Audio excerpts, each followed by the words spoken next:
We're at Diggers in Ann Arbor, Michigan. Recently I made the trek out to the area to hit up a few shops, and while I wasn't able to make it into the big house like G-Fed, I was able to make it to the drip house next door. Okay, anyway, afterwards I went to the main goal of this trip, which was Diggers, a physical media store that has everything marked at $1.50 from VHS, cassettes, CDs, books, and even some games, all at $1.50.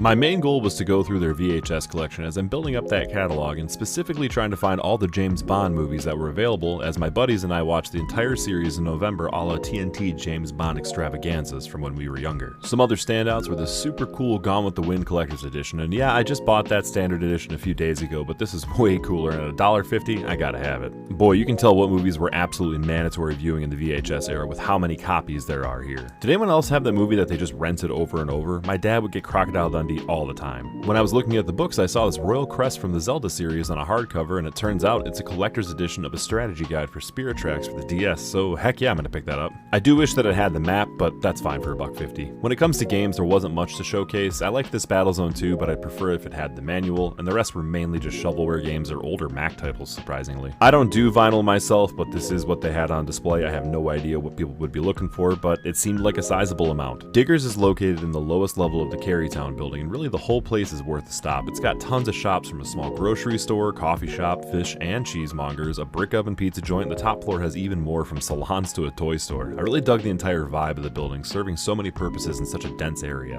And this is what I came away with. Not every James Bond, but all told about 20 bucks for a dozen or so movies. Definitely worth a stop if you like to dig around at retro shops. Let me know what you would be looking for, and cheers.